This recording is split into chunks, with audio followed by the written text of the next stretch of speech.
O mundo religioso, ele se divide praticamente em três grandes religiões, né? Três grandes religiões monoteístas, né? O cristianismo, o judaísmo e o islamismo são monoteístas, né? Creem no mesmo Deus. Exatamente. O mesmo Deus. O Deus eterno, para nós o Deus eterno, para o judaísmo, Jeová, Yahvé e Alá, né? Pro Islã. Mas se a gente for juntar as escrituras, tanto de uma quanto de outra sagradas, elas indicam para o mesmo Deus.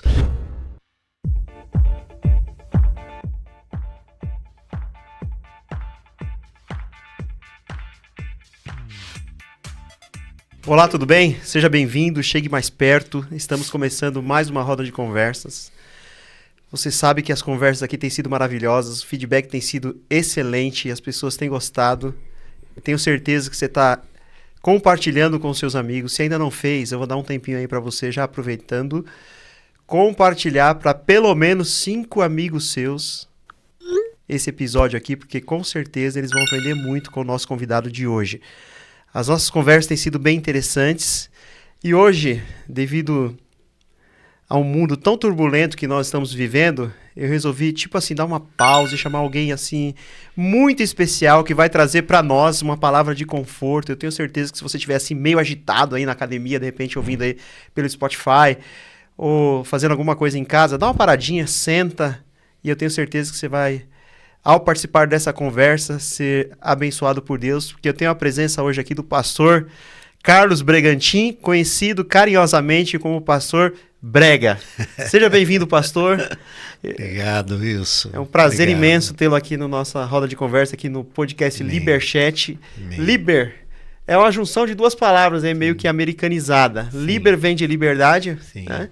E chat é de falar, então aqui o senhor tem liberdade para falar prosa. O que o senhor quiser, exatamente, abrir o seu coração. Legal. Eu já quero agora no início agradecer a sua presença, eu sei que o senhor é muito atarefado, é muito conhecido por aí no meio evangélico e me sinto lisonjeado com a sua presença aqui, de verdade, tá? Imagina, alegria minha. Eu quero agradecer aqui porque em alguns episódios eu tenho cometido um erro terrível, grosseiro, quero me desculpar aqui ao vivo com a Thaís, porque ela está sempre na câmera, atendendo aqui na técnica, e eu nunca falo o nome dela, e eu sempre abraço, agradeço depois, mas você precisa conhecer a Thaís. É uma pessoa, gente boa, educada, maravilhosa, simpática, está sempre nos atendendo com um sorriso no rosto.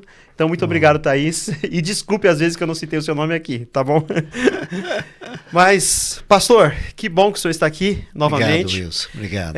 Eu sei que o senhor já é muito conhecido no meio evangélico, mas o meu público, como é um podcast que está em ascensão, sim, ainda não o conhece. Então eu preparei esse primeiro bloco aqui para que as pessoas possam conhecê-lo. Quem é o pastor Brega? Por que o Liberchat, a equipe do Liberchat, resolveu trazer o pastor Brega para uma roda de conversa?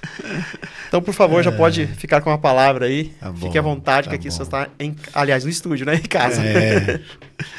Wilson, primeiro, muito obrigado pelo convite, é uma honra estar aqui também e uma alegria saber que temos queridas e queridos que estão nos ouvindo e nos vendo, e a ideia da prosa é que a gente consiga construir um ambiente em que eles participem com também. Com certeza, essa é a onde ideia, estiverem, né? Do jeito que estiverem, eles participem desta roda.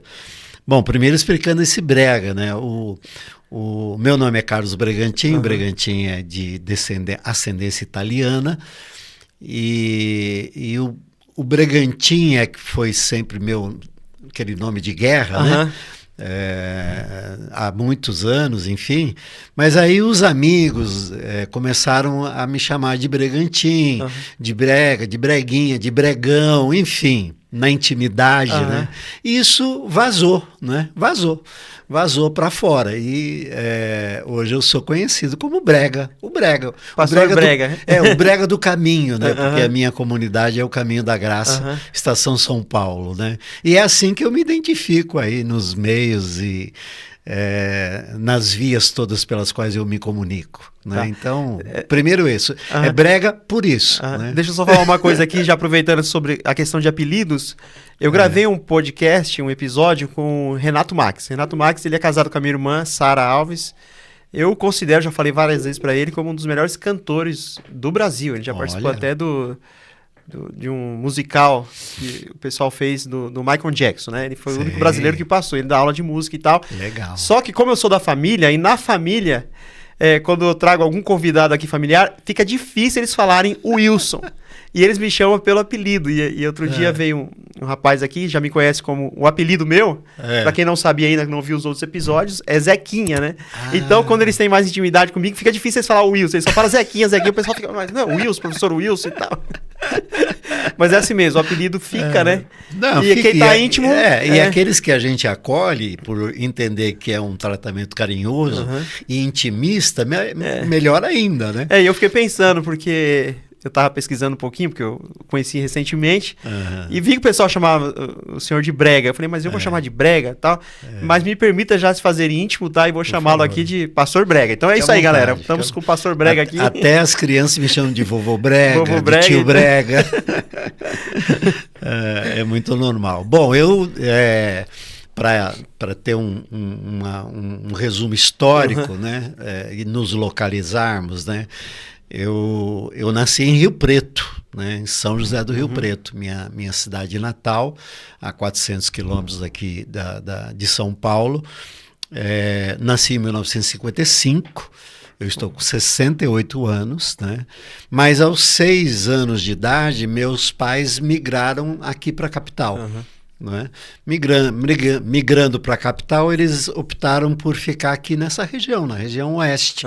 Então eu morei até os 30 anos, 33 anos, em Pirituba, né? Onde ali, como bom batista que o meu pai era, inclusive recém-convertido, lá em 1961, procurou uma igreja batista e nós, então, nos mudamos para a Igreja Batista de Vila Zate, que fica ali em Pirituba, né, lá em cima na Vila Zate. Isso, então, desde criança, o senhor já faz parte do meio evangélico, já nasceu quase que num lar cristão, é isso? Meus pais fizeram essa migração do catolicismo para o protestantismo via uma igreja batista, lá em Rio Preto, a primeira igreja batista, nesse ano de 61, né? Então eu estava com 6 anos de idade. Eu não nasci, né, não tenho berço protestante, mas a partir dos 6 anos de idade a minha vida toda ocorreu dentro do universo protestante e, no meu caso, batista,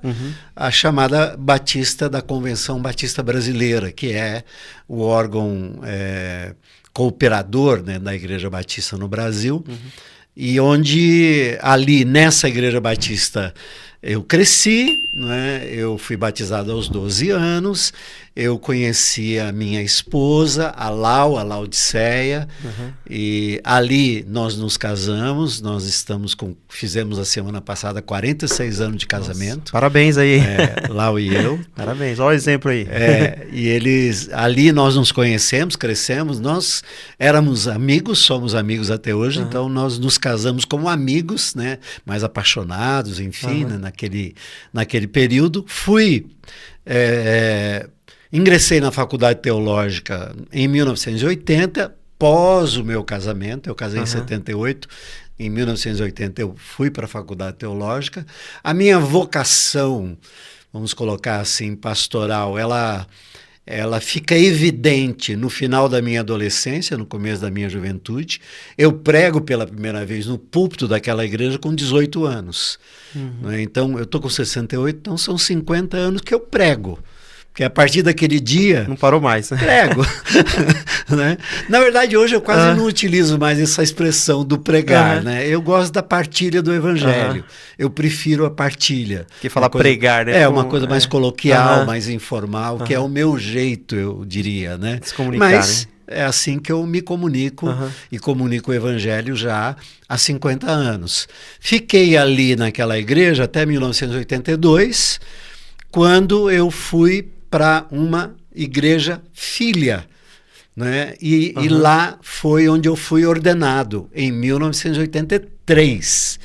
Fez 40 anos em dezembro agora, que eu fui ordenado oficialmente. Então eu tenho 40 anos de ordenação pastoral dentro né, do protestantismo, do segmento batista. Esse é o meu histórico denominacional, não é? Assim, parei lá em 1983, né? Dali tem uma história que a gente pode talvez até vamos conversar, vamos continuar, porque eu quero conhecê-lo mais, né? E o pessoal de casa também, com certeza, quer isso conhecer mais. Lá em 1983, eu estava com 27 anos, ainda não tinha filhos, eu e a Lau. Né, nós já estávamos casados há algum tempo, mas a nossa Carol, a primeira filha, só veio 8 anos depois. Então, quando eu assumo uma igreja como pastor, eu ainda estou trabalhando na indústria farmacêutica, que era o meu trabalho. Né? Eu era propagandista da indústria farmacêutica, eu trabalhei 12 anos na indústria. E quando eu sou ordenado pastor, ainda estou na indústria. Continua ainda? Continuei por alguns anos, né? A Lau também. Como administradora na área de contabilidade, enfim. Então, 1983 é esse ano em que eu passo a ser pastor de uma comunidade, mas ainda me dividindo em outras atividades, enfim. Se dedica ao ministério, mas não ainda por completo, não, né? Por completo. E quando dá esse rompimento por completo a questão ministerial, no caso? Aí foi ali por volta de 1986, né, tipo 3 anos depois, quando a minha filha nasceu, e a igreja fez aquele desafio, né, a mim de assumir a comunidade em tempo integral. Né? E aí eu costumo dizer que hoje não faria o que eu fiz, mas naquele período muito apaixonado pelo ministério pastoral, não é? O chamado primeiro amor, né? Bastante mesmo. E Lau e eu sem filhos, e nós tínhamos já comprado a nossa casa, tínhamos um pequeno patrimônio que poderia dar um respaldo, já que a igreja era pobre, não tinha como oferecer um salário compatível ao que eu tinha, não é? Então, por volta de 1986, 87, eu deixo a minha empresa, onde eu estava já há 8 anos. Estabilizado ali, tudo, e assumo a Igreja Batista do Jardim Rincão como pastor em tempo integral. A Lau continua trabalhando, mas assim que nasce a nossa filha, ela também deixa o trabalho secular para se dedicar à criação da nossa família, filha, filhos, na verdade. Né? Da filha, no caso, que tinha nascido. E dali, isso aí na faixa dos 30 anos, 31 anos, quando eu começo em tempo integral o ministério pastoral. Aí dali para cá, nunca mais trabalhou em outro serviço, a não ser na área ministerial? Ou teve um período que voltou, teve que trabalhar? Não, conseguiu? Não. De lá para cá, eu sempre dei tempo integral nos serviços pastorais, embora tornou-se uma característica minha, né, de ser pastor de uma igreja local, estar vinculado a uma denominação no mundo protestante evangélico, mas eu fiz um caminho paralelo com outras atividades e com outras viabilidades na expansão do reino de Deus. Né? E aí tem a ver com as pessoas com as quais eu me liguei, tem a ver com os pensamentos que ocuparam a minha mente, tem a ver com o novo itinerário que eu dei à minha vida, ainda, óbvio, em tempo integral numa igreja batista, mas num caminho paralelo, servindo organizações, servindo missões, servindo agências, participando de congressos e desenvolvimento sobretudo no ambiente social, já que eu tenho uma vocação para a população em situação de rua, para situações de vulnerabilidade, de excluídos, enfim, eu tenho uma vocação para essa área. E aí eu fui me ligando às agências, às missões, às organizações que militavam nessa área. Mesmo estando ligado a uma denominação? Mesmo estando ligado. E me diz uma coisa, o senhor não sofreu preconceitos ou críticas por isso? Eles permitiam normalmente ou falavam, não, você está saindo por um caminho que a gente não acredita muito? Há uma convergência nesse período aí ou não? Wilson, uma das boas características da Igreja Batista, do universo batista mais conservador, tradicional e até fundamentalista, né, é a autonomia da igreja local. a autonomia da igreja local. Então, uma vez a igreja local admitindo, adotando, considerando aquilo que era como uma que missão, eu entendia né? ser o meu trabalho, como uma extensão do meu ministério, eu nunca tive problema na igreja local. E nos ambientes denominacionais, como eu nunca pretendi alçar voos denominacionais, fiquei mais no ambiente da igreja local e das igrejas irmãs da região, nessa região aqui da Zona Oeste, enfim. Dando um apoio, assim, né? Eu não tive grandes dificuldades nesse sentido. Não sofri nenhum tipo de perseguição, nada. Mas algumas questões e algumas situações mudaram quando eu... Vamos dizer assim, vamos citar nomes, né?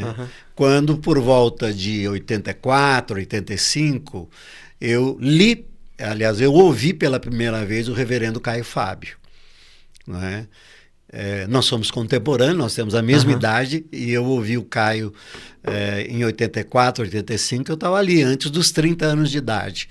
E ouvir o Caio foi um divisor de águas na minha vocação pastoral e também no que eu entendo de reino de Deus e expansão do reino de Deus. Você citou agora o Caio. Foi pelo estilo de pregação? Foi a forma como ele reinterpretava o evangelho que chamou a sua atenção? Sim. Até então? Muito mais pela releitura do evangelho que ele propôs, que ele propunha e continua propondo, não é? Isso cativou meu coração, até porque eu era oriundo, né, de um universo bíblico-teológico conservador, de linha tradicional, não é?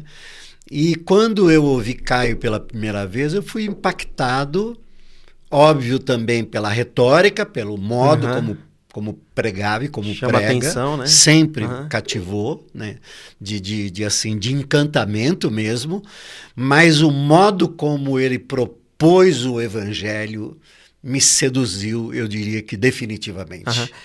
Nós temos pessoas que não são evangélicas e às vezes tem até um certo preconceito com o evangelho da forma como às vezes ele é explanado na televisão, no YouTube, né, no Instagram e tal, nas redes sociais e às vezes nas próprias igrejas.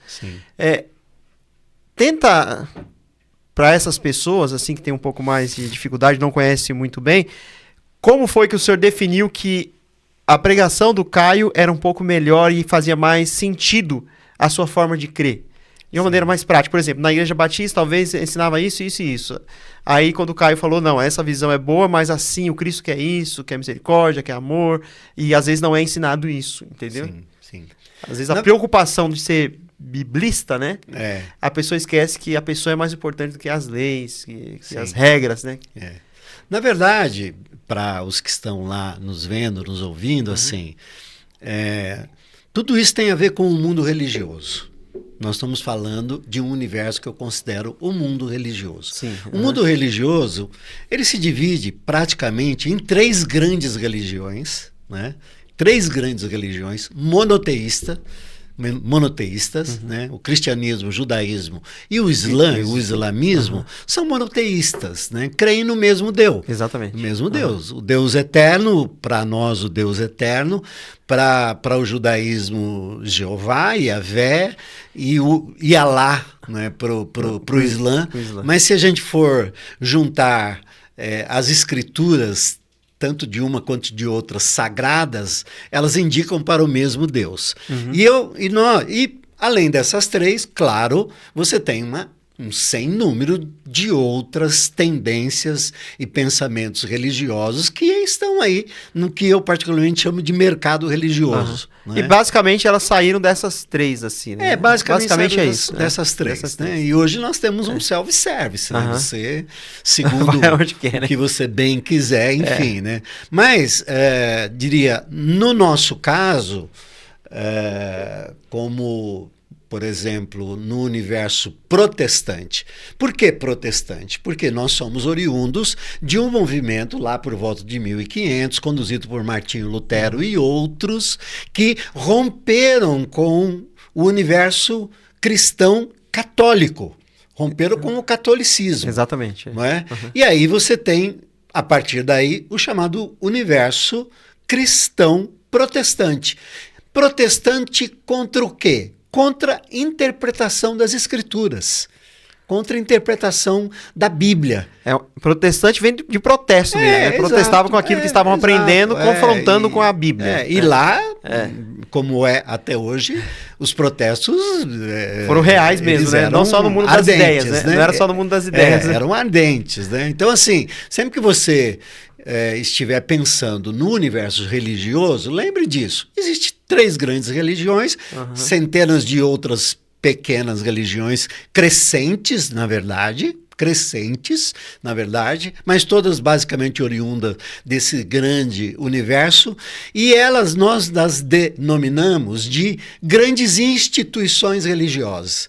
Então, a instituição católica se vê dividida naquele período pelo protestantismo, que inicia o universo da instituição protestante, que dentro dela estão as grandes denominações protestantes, né? Os presbiterianos, os batistas, os metodistas, os congregacionais, os anglicanos, os luteranos, enfim, você tem dezenas aí de segmentos que surgiram naquele período dentro do movimento protestante, que a gente chama de protestante histórico, não é? Exatamente. Então, quando você se junta a uma igreja batista, seja por conversão, seja por uma decisão geográfica, seja por gosto, enfim, você adota o credo daquela instituição religiosa chamada Igreja Batista, não é? Existe um credo.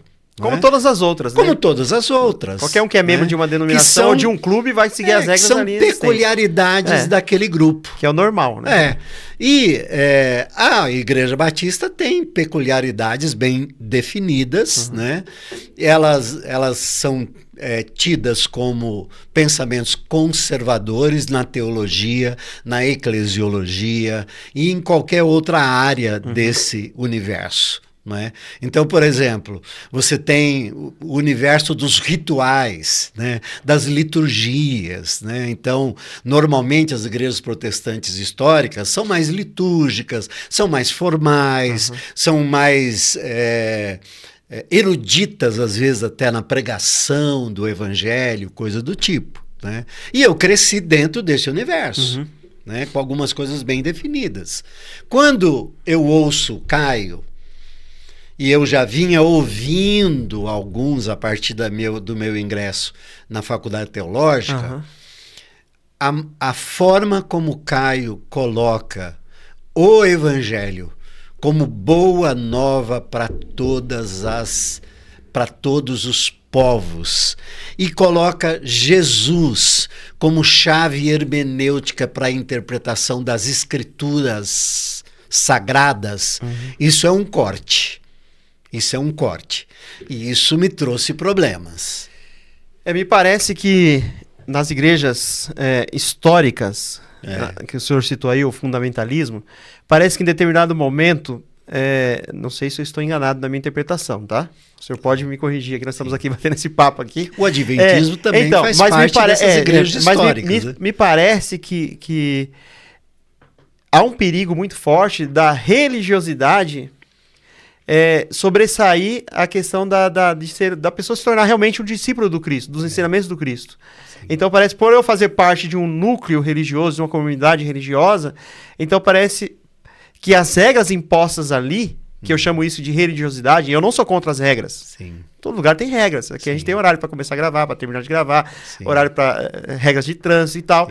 Mas nessa comunidade religiosa, a impressão que eu tenho é que às vezes aquelas regras se tornam mais importantes do que o que realmente diz a Bíblia.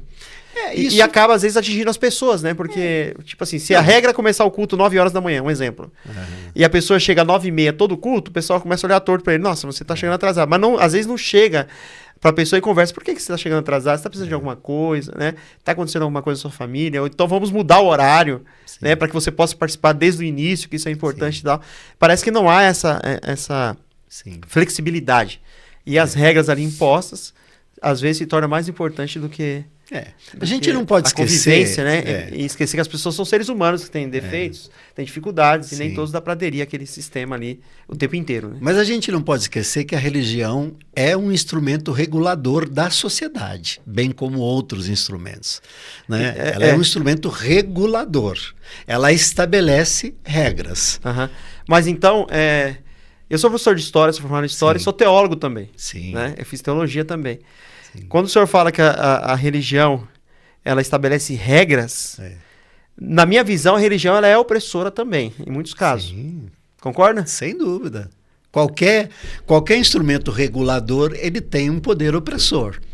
E aí... Mas não cai uma contradição entre o Cristo? Que o Cristo, se o Cristo nos libertar, verdadeiramente não seríamos livres? Então vamos lá, no seu questionamento.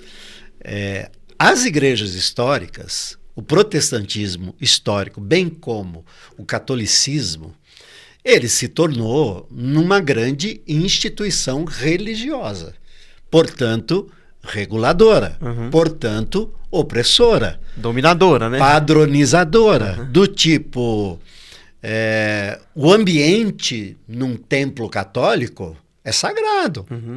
Você não mexe na sacristia, você não mexe no banco, você não mexe... O ambiente numa igreja histórica segue o mesmo padrão. Eu cresci numa igreja onde era proibido mexer nos bancos. Eu cresci numa igreja onde, quando o templo novo foi organizado, havia um horário específico para entrar no templo. E havia um horário para fechar o templo. Então, assim, é quando a religiosidade, as religiosidades, elas se tornam mais importantes do que as pessoas. E aí elas são opressoras, repressoras, esmagam pessoas e almas, exclui, marginaliza, é preconceituosa, discrimina, e isso tudo não tem nada a ver com o Evangelho. Então você pode ter hoje uma experiência religiosa sem necessariamente ter uma experiência com o Evangelho de Jesus de Nazaré. Então o que o senhor está dizendo é muito sério, porque isso implica dizer que muitos religiosos que dizem seguir o Cristo, na verdade não seguem o Cristo dos Evangelhos. Nós não temos não temos a capacidade de julgar. Sim, quem mas quer eu falo que assim, seja. mas aqui eu não entro na questão do julgamento, eu entro na questão do relatório, pelo que a gente vê, entendeu? Se para você, no ambiente da sua fé, no ambiente da sua espiritualidade, no ambiente da sua religiosidade, chegar no horário é mais importante do que abraçar um querido que chega 15 minutos depois, isso não tem nada a ver com Jesus. Isso é um exemplo singelo. E se a partir daí todo o movimento da religião, da instituição religiosa, dos instrumentos que são instituídos numa comunidade, se isso tudo se torna mais importante do que qualquer pessoa da comunidade, isso não tem nada a ver com o Evangelho. É bom rever. Não tem nada a ver com o Evangelho e pior, né? E pior, confunde a sua audiência. Confunde o seu auditório. E aquilo que era confunde aqueles que buscam e que querem, de fato, uma experiência com Jesus. E aquilo que era para fazer um bem, geralmente... É muito perigoso. Torna... Hoje nós temos um salto nesse sentido. Você vai replicando pessoas que pensam igual o líder religioso ali e vão se tornando opressoras também, preconceituosas e tal. Fazendo um parêntese aqui, a gente recentemente teve a parada gay aqui em São Paulo, né? E eu estava conversando com um grupo de religiosos... Ontem, né? Ontem, né? Estamos gravando hoje Estamos gravando na segunda, na segunda, foi dia ontem. 3 foi ontem. Exatamente, foi ontem, dia 2, né? Exato. E eu estava conversando com um grupo de religiosos ontem, antes da parada, e alguns diziam assim, veemente, não vou citar nomes, é claro, né? Questão de ética, né? Sim. Eu quero que Deus os destrua. Se Jesus estivesse lá, com certeza ele talvez mandaria fogo de Malaquias para destruir esse povo. Eu falei, não, você deve estar equivocado. Eu falei, que Cristo é esse que você está apresentando? Eu falei, o mesmo Cristo que condena, que fala contra o pecado na Bíblia, fala contra o pecado no julgamento. Sim. E se você acha que tais pessoas estão cometendo pecados, o fato de você estar falando mal deles é pecado do mesmo jeito. Então reveja os conceitos, porque a graça, ela abrange a todos. Há alguém que não esteja debaixo da condenação e alguém que não mereça a graça concedida. Então, assim, isso não faz sentido. E é nessa direção que o Caio... que eu, a partir dali, eu pautei o meu pensamento. Não tive problemas, insisto, na igreja local, né, porque eu continuei pastoreando uma igreja local até 2004, né, no Universo Batista. Depois fui trabalhar numa equipe pastoral de uma igreja batista e só em 2006 que eu comecei uma comunidade independente que nós denominamos de Caminho da Graça Estação São Paulo. Tá, então mas agora... aí com uma outra pegada. Então, agora o senhor então é pastor dessa igreja Caminho da Graça, Estação São Paulo. Estação São Paulo. Ligada ao movimento Caminho da Graça, idealizado, criado pelo reverendo Caio Fábio. Né? Tá, mas essa igreja é o senhor mesmo que administra. Ela está ligada ao movimento do Caminho da Graça, mas ela... o ambiente aqui em São Paulo, né, a comunidade local em São Paulo, eu é que sou o mentor, eu é que sou o pastor. Eu comecei ela do zero, né, com as pessoas que chegaram. Entendi. Então agora, sendo do zero essa comunidade, o senhor conseguiu então agora... reinterpretar o evangelho conforme... E eu acredito que deve ser muito bom lá, né? A bênção de você poder começar uma comunidade do zero, a partir de uma comunidade que já vinha sendo construída aqui coração, dentro de né? mim, é uma coisa muito boa, muito saudável. Por quê? Eu definitivamente troquei o púlpito pela mesa, né? Porque até a forma de partilhar o evangelho é diferente, né? A nossa reunião, ela acontece no entorno de uma mesa. De uma mesa com pão, com coisas para comer e para beber. Nós nos reunimos pela manhã, tomamos café junto e tudo acontece no entorno da mesa. De maneira singela, simples, informal, interativa, coloquial, nada em tom de pregação, acolhedora, onde o ir e vir é absolutamente livre, não temos membresia, as pessoas chegam a hora que quiserem, ficam se quiserem, vão embora a hora que quiserem, não há nenhum tipo de tem que. Ponto. Entendi. Não há tem que. Fazemos poucas perguntas, além do nome, e se a pessoa quiser dizer um pouco da sua história, não é? A gente ouve muito. Então, assim, a comunidade que estava dentro do meu coração é uma comunidade como a que eu tenho hoje, que eu lidero hoje. E, basicamente, as expressões locais do movimento Caminho da Graça funcionam desse modo.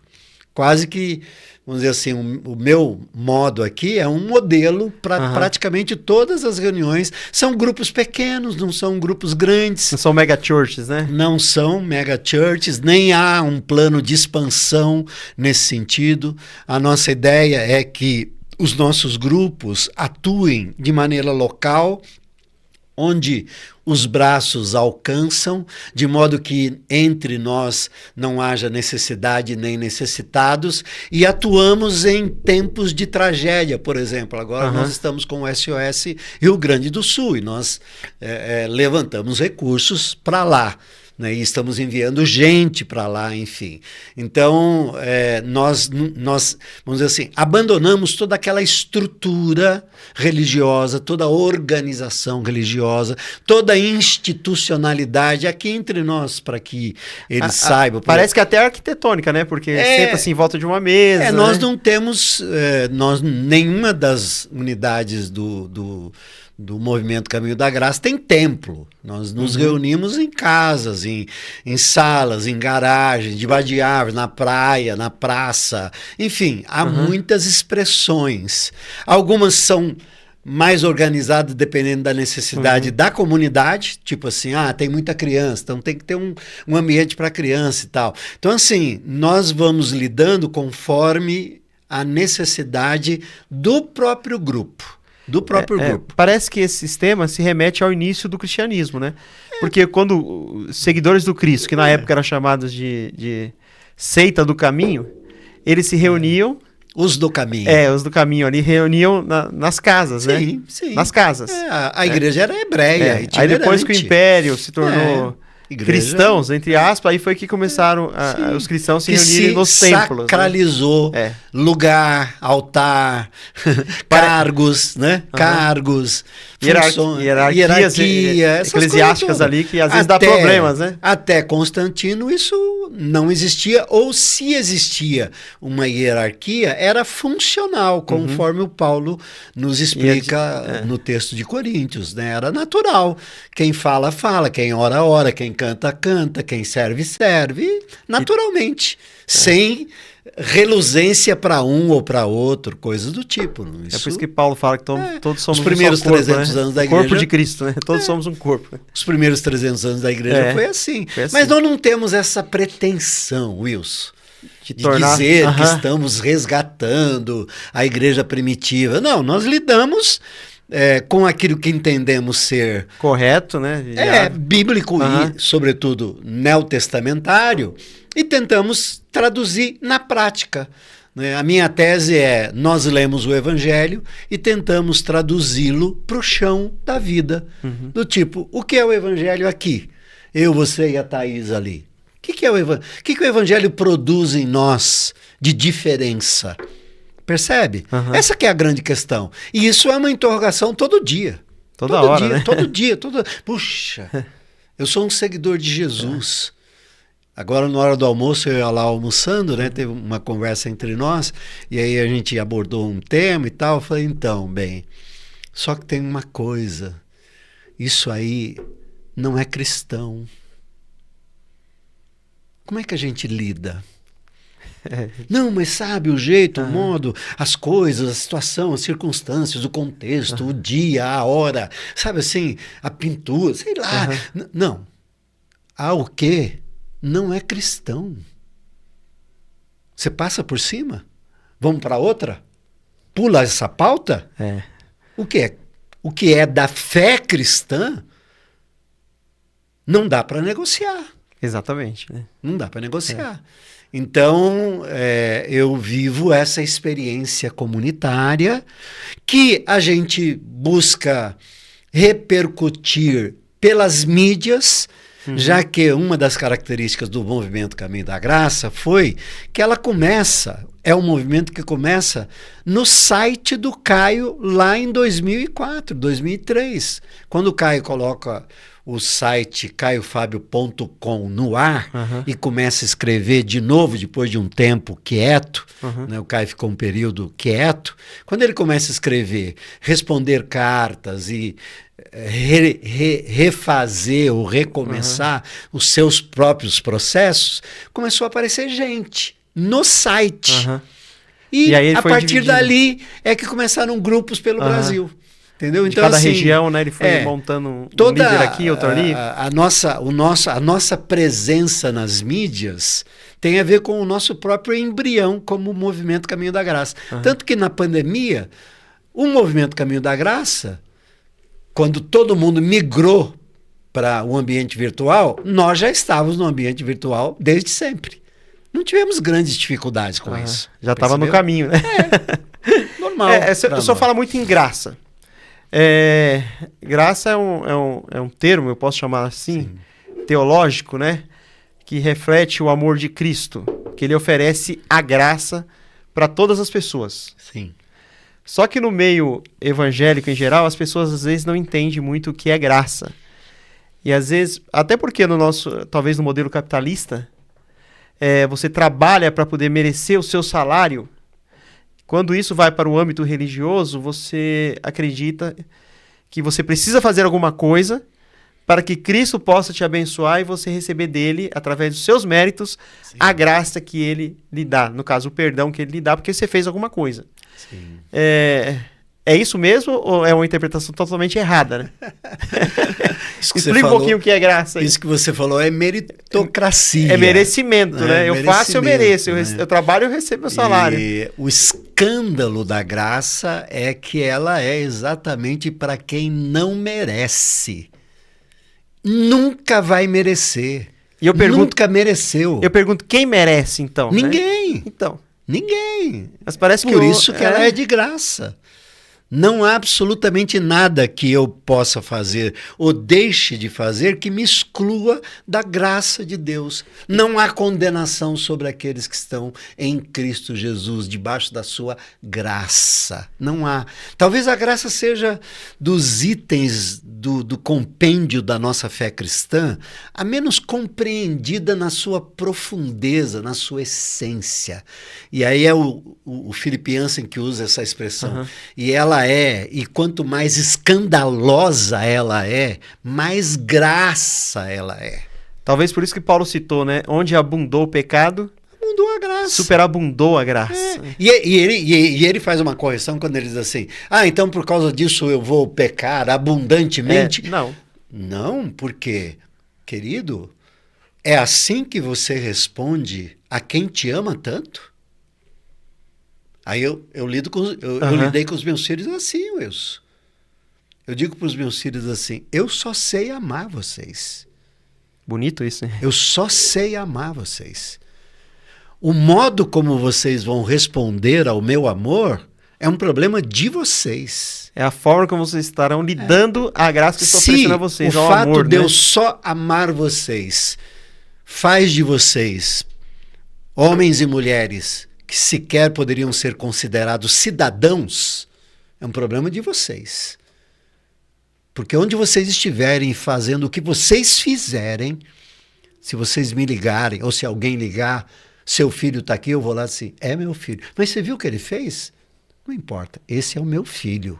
Não deixa de ser filho. Né? Ele é o meu filho. E é, para mim, o que cada um de nós, quando chegamos aos pés da cruz, né, com os nossos pecados, né, e buscando a remissão ali, né, Deus olha para nós, né, Deus olha para nós assim, de novo, né, de novo, e Jesus diz assim, sim, Pai, de novo, e eu estou aqui por eles.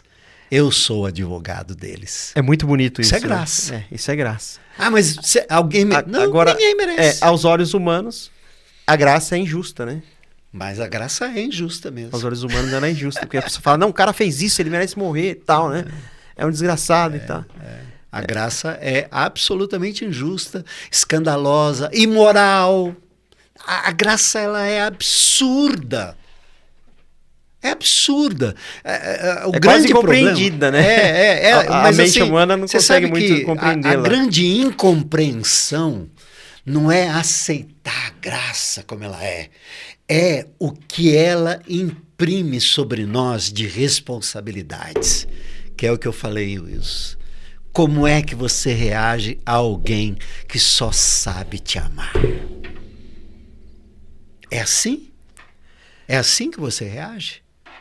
Percebe? Eu que lido e lidei a minha vida toda em situações adversas, de exclusão, etc., né? Quando alguém, nos questionamentos em si, mas assim, essa é a sua resposta ao amor? Essa é a sua resposta ao amor? Você não consegue responder ao amor amando? Você não consegue responder ao amor se deixando amar?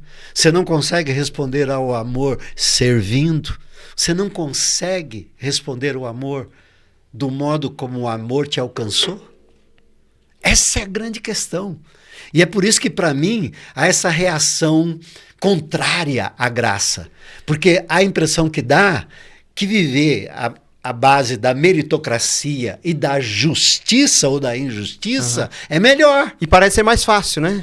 Que é o lance da religião e das regras. Exatamente, é mais fácil eu seguir o que pode e o que não pode. Passa as regras para mim que eu vou lá e faço. Exato. Por exemplo, na minha igreja mãe, só cantava no coro quem era dizimista. Aí eu queria ir lá, fazia o dízimo e cantava. Tava resolvido o problema, era mais fácil, né? Isso é o quê? Meritocracia. Percebe? É negócio, é barganha. Eu tenho dito por aí que ser livre é muito mais difícil. Ah, mas... Lembra do povo de Israel, quando estava livre no Egito, eles queriam... livre no deserto, eles queriam voltar para onde?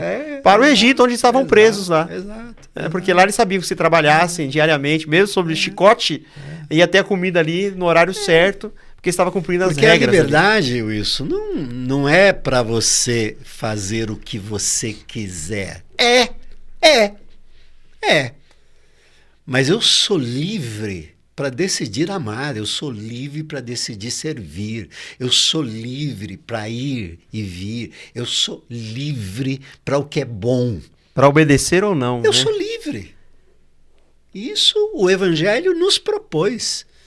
Isso é o Evangelho que nos propõe. E é por isso que, no nosso modo de entender, né, tanto o Novo Testamento, quanto o Velho Testamento, quanto os Evangelhos, todos precisam ser interpretados à luz de Jesus Cristo, que é a graça de Deus. E eu concordo plenamente, porque, entrando numa questão bem rápida aqui, teológica, no livro do Gênesis, quando Adão e Eva pecam, segundo o que Deus havia falado a eles mereciam a morte. Sim. Só que Deus ofereceu para eles o quê? A graça. A graça. Então a graça já estava presente desde o Jardim do Éden. Porque Cristo é eterno. E Ele é a nossa graça, Ele é a nossa paz. Derramamento de sangue, né? Exatamente, o derramamento de sangue. Ali, porque Jesus foi imolado antes da fundação dos tempos. Exatamente. Aquela ovelha já é simbólico do que aconteceu na eternidade. Antes do antes do antes. E essa, eu diria assim, para nós seres finitos, né, e ainda carregando a marca do pecado, a nossa ideia é aquela de Jesus quando conta aquela parábola do servo devedor, né? O servo devia 100 anos de trabalho. E ele diz, tem paciência que eu tudo te pagarei. Essa é a nossa ideia. A gente quer pagar a Deus. Quer pagar. E não tem como pagar. E nós nos tornamos ofensivos a Deus. É como o seu filho, não sei se você tem filhos. Tenho 3. É como se os seus filhos, meus filhos estão na fase dos 37, 35 anos. Os meus estão novinhos, 3, 6 e 7. Ah, não, os meus já estão... Eu tô caminhando aí, tô ensinando eles... Mano, assim, de repente eles chegam para mim assim, os dois, né? Pai, faz as contas aí, quanto que nós devemos ao senhor que nós vamos pagar.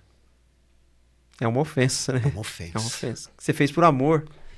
Você não tá... Eu falaria assim, quanto custa algumas noites na UTI com você? Isso não tem preço. Você tem bala na agulha para isso? Percebe? Então, essa é noites a ideia mal dormida tipo, que a mãe passou para dar de mamar, então, chorava, assim, trocava. Quando eu tento, de alguma forma, lidar nessa categoria com o Senhor, ele diz assim, você mataria o seu filho? Por alguém? E Deus diria assim, eu matei meu filho por você. E tem algum dinheiro que paga isso? Você tem como bancar isso? Você banca isso? Então, assim, por isso que eu de quando em quando digo, qualquer pedágio que se cobra para chegar a Deus é pecado. É uma ofensa porque não há pedágio. Não há pedágio. Não há pedágio. O pedágio foi pago. Totalmente pago.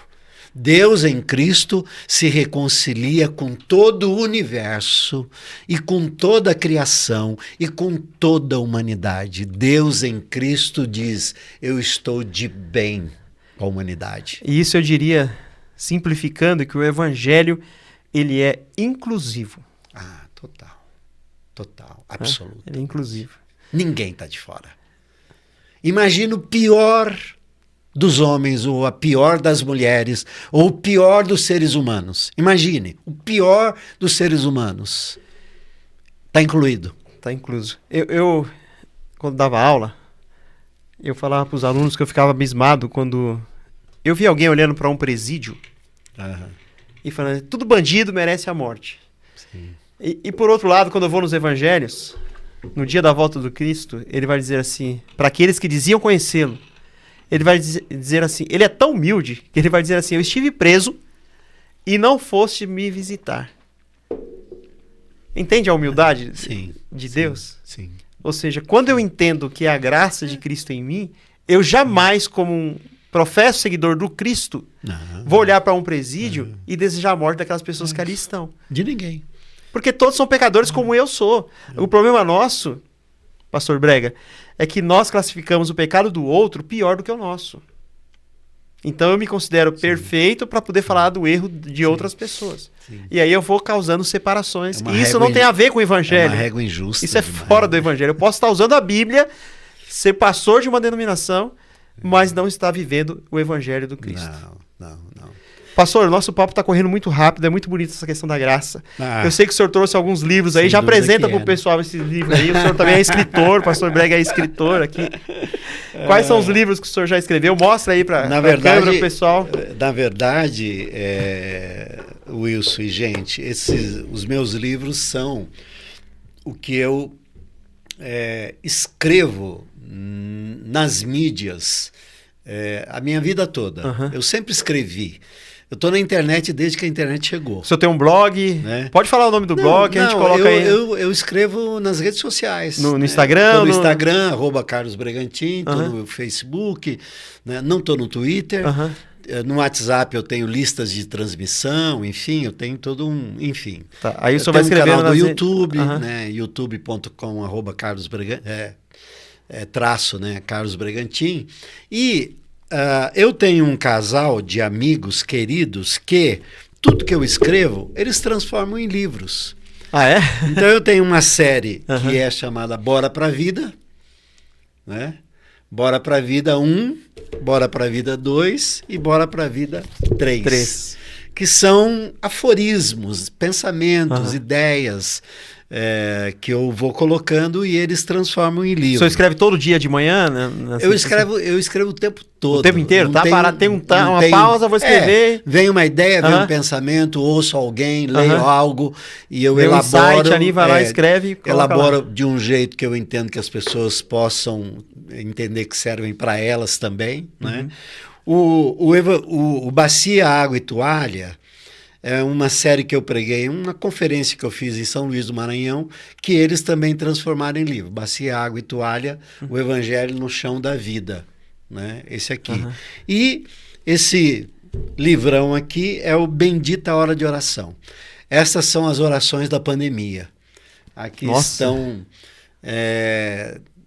mais de 2 anos ininterruptos de orações diárias, que eles também transformaram em livro. Bendita Hora de Oração, que são orações uma atividade minha. O senhor escrevia? Não. Nas redes. Eu faço a Bendita Hora de Oração agora de quarta-feira, em sala do Zoom, 12h30, às 21h30 no Instagram. Mas na pandemia a gente fazia todo dia. Todo dia. Né? Alguns dias 2 vezes por dia, durante a pandemia. E mantivemos, pós-pandemia, a Bendita Hora de Oração às quartas-feiras, que virou esse livro. Tem um grupo no WhatsApp da Bendita Hora de Oração, que, para mim, a pandemia fez isso, resgatou no meu coração o lugar da oração. A pandemia resgatou no meu coração o lugar da oração, que para mim foi uma conquista inimaginável, voltar ao lugar da oração. E quantos de nós nos intitulamos cristãos e não falamos com Deus, né? Que nós dizemos acreditar. É difícil, hein? É difícil você ter intimidade com quem você não conversa. Intimidade é proximidade, intimidade é prosa, conversa, é silêncio, né? É estar ali, né? Algumas orações, eu costumo dizer que as minhas melhores orações é quando eu não digo nada. Quando eu ouço bastante. E esses livros só são adquiridos comigo. Tá. Né? Então, se a pessoa quiser adquirir um livro, ela entra pelo Instagram. Pode entrar Instagram, entra em contato, escreve um direct lá. Tá na tela aí o Instagram do arroba Carlos Bregantin. Bregantin, entra aí, segue. Com M de Maria no final. O pastor aí, o Brega, pastor Brega, e Super você vai adquirir esse livro aí, com certeza vai ajudá-lo no seu ministério, né? Sim, exato. Pastor, nosso tempo está corrido aqui, eu preciso adiantar algumas coisas aqui, eu queria entrar num detalhe. Eu trouxe aqui bem rápido aqui uma entrevista, uma pesquisa, aliás, que foi feita, onde falam que a maioria das pessoas não confiam nos pastores. Por que se dá esse fenômeno, na sua opinião? Por que as pessoas já não... É um instituto publicado recentemente pela Barna Research, que estuda a credibilidade dos pastores e diz que está diminuindo enquanto o cristianismo perde a sua influência cultural. Essa pesquisa foi feita especialmente lá nos Estados Unidos. Sim. E ela fala que, no geral, apenas 36% dos entrevistados consideram os pastores muito confiáveis. Esse não é um problema dos que responderam à pesquisa. Esse é um problema dos pastores que se tornaram não confiáveis. Por que esse fenômeno o senhor conseguiria detectar? Eu tenho para mim que os pastores... por conta de estarem absolutamente pressionados, não é, pelo mercado religioso, o mercado carimbou a religião. Não é? E quando você diz mercado, primeiro, mercado tem um outro Deus, não é o Deus de Israel, não é o Deus de Jeová. É o Deus Mamon, o Deus do dinheiro. O mercado tem clientela, não tem rebanho, o mercado tem clientela. O mercado consome produtos. O mercado precifica, coisifica.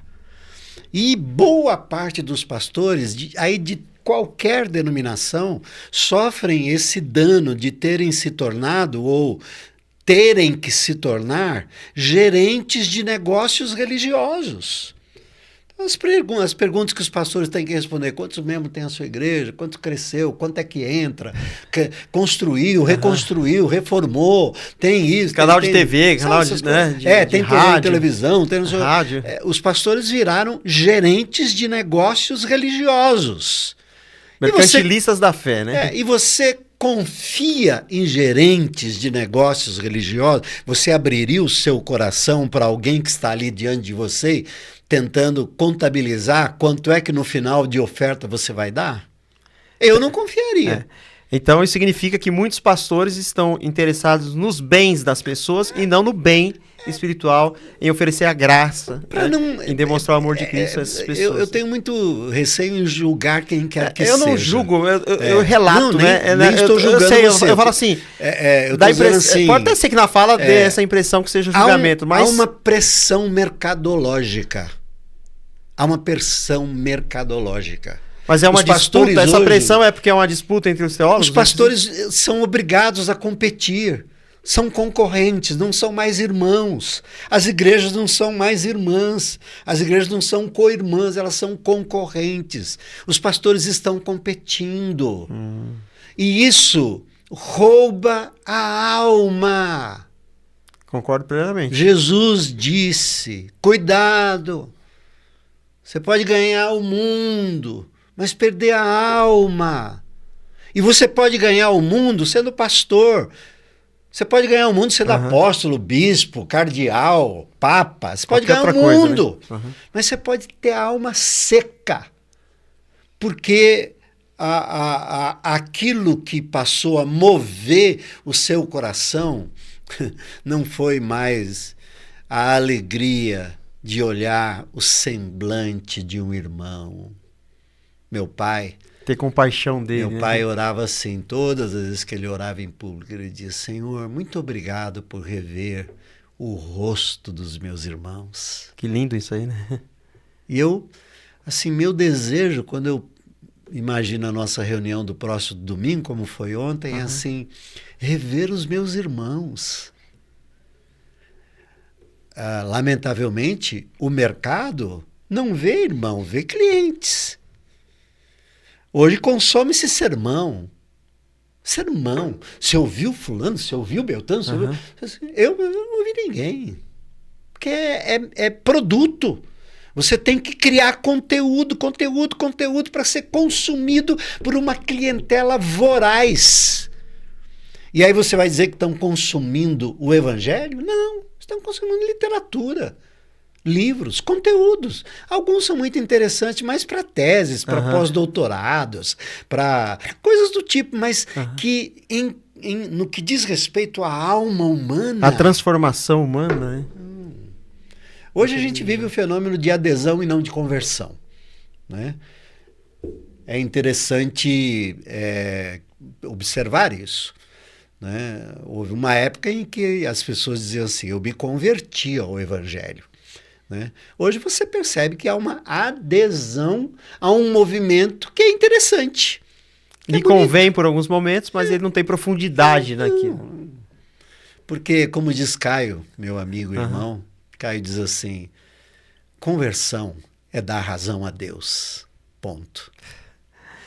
Pastor, nosso tempo está acabando aqui.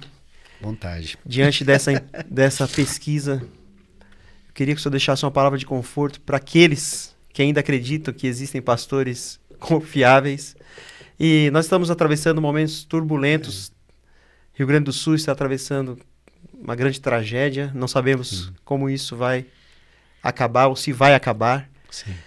E tem pessoas que estão passando problemas em casa, não conseguem se entender como pessoa.